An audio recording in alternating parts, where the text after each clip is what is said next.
Good morning, great to be with you. Yes, on another Monday and a new week that lies ahead of us, and coming to an end of another month.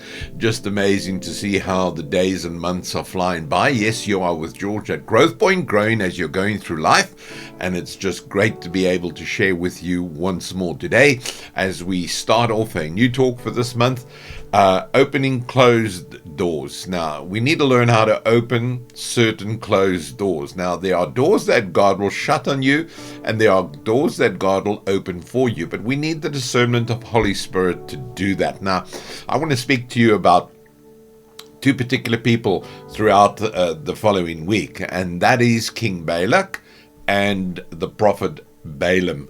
And so we're going to pick up this story now. Into today's technology, I want you to be careful of which doors you open without God's approval. Now, many doors, many things happening online, on the internet, on YouTube. If you followed what is happening, people were predicting certain things. We need to be careful. We need to be led by Holy Spirit. We need discernment. We need wisdom in the life and the world that we are living in now.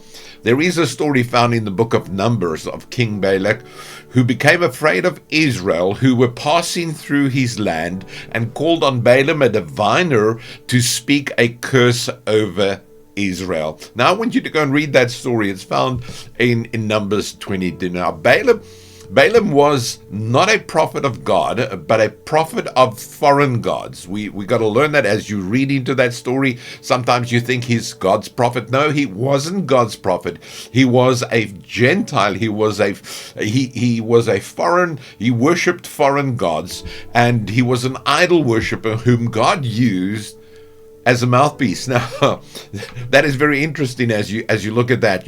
We come to this understanding that God can use anything he desires to use. There's no limits with God when it comes by using somebody to bring glory to those around him. Now, no matter what age we live in, I want to say to you, do not mess with those whom God has placed his hand upon. Now, again, there are many anointed men of God, but there are many false prophets out there, and God will use them.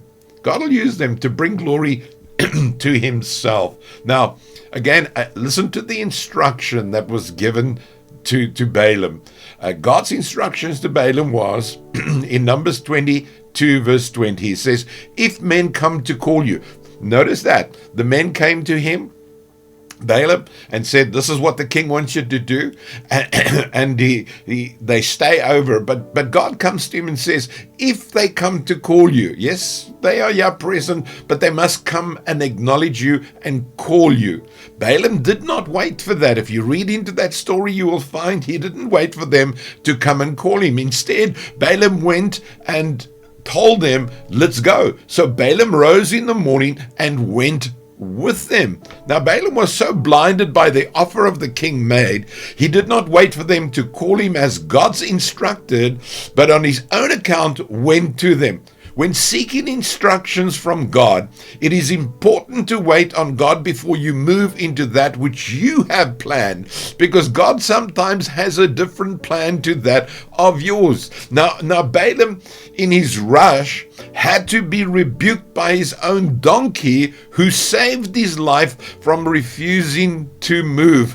I mean, that's an amazing story. As you go and read that story, and you will see there on his way to King Balak, the donkey decides, whoa, I'm not going any further. There is an angel before me standing with a drawn sword, and he's going to take my head off. And he said, I'm not going any further. And of course, we know the story. Now, God knew. This is what God knew. God knew if Balaam ignored his first instructions to wait, he would ignore the rest of the instructions he was about to give him. You see, imagine this. Balaam was counseled by his donkey, who saved his life. Now again, what am I trying to say to you? I'm saying to you this morning that God can use whoever he desires. But we must remember that our desire is to walk not in our ways, but in God's ways, not in our plans, but in God's plans for us. So come on, today, ask Holy Spirit to lead you in to this new week that he has prepared for you.